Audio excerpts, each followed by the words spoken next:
Hey everybody, this is Griffin McElroy for Polygon.com with a quick guide on how to take down Bloodborne's fifth boss, or should I say bosses, the Witches of Hemwick. The good news is this is by far the easiest boss fight that I have done so far in the game. The trick is to just make sure that you are doing it very, very quickly. As you can see, as soon as you come in, you will fight one of these soot monsters. But that is not the actual boss. The boss is, let's see if we can find her.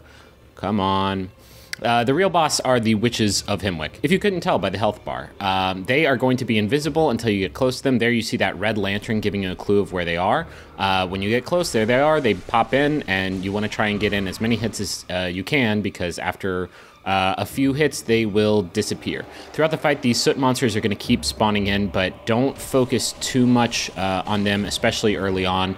You want to get as much damage on the witches as you can as quickly as possible.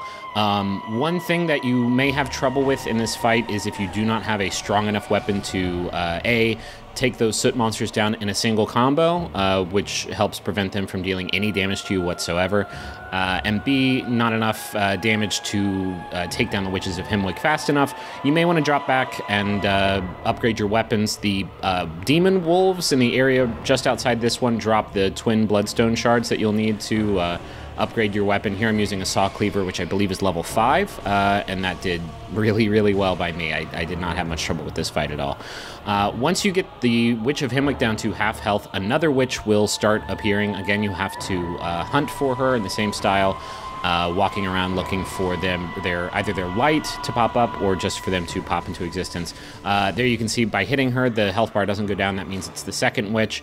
Both witches do have attacks that they can use on you. The first witch has sort of an area of effect attack, and to be honest, the second witch never hit me, but I'm sure she has tricks up her sleeve too. But really, you're not going to have to worry about that at all, as long as you can get close to them very quickly and then stun lock them with a combo of attacks until they disappear. You want to make sure to move this fight quickly for a few reasons. First of all, if you get more than 2 soot monsters on the battlefield at any given time, it's going to be really, really hard to focus on the witches, because they are going to come after you. Really, I just tried to, whenever I didn't know where a witch was, I didn't think I was anywhere close to one, but I was close to a soot monster, just drop it as quick as possible with a combo so that they don't add up on you. Otherwise, just try and focus on the witches, because if you take too long in this fight, a third witch will spawn in, and you don't want that to happen, because you have to kill all of the witches fairly close to each other, or else they will start respawning. That's where this fight gets tricky. Again, you gotta move pretty quickly. Here, after you've killed the first witch, the second one's life bar will appear, which gives you a better idea of gauging how close you are to finishing the fight. One trick that I will note is that you don't want to sprint around constantly in this fight. You want, if you get close to a witch and you can finally see them, you want to have a full stamina bar so that you can drop as many attacks on them as you possibly can.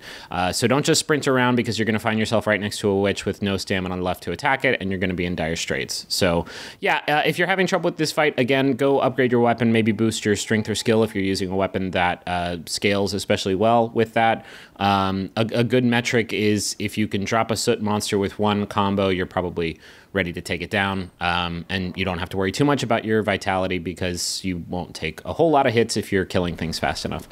For finishing the fight, you get the Rune Workshop tool, which you can use to start equipping runes, which is very exciting.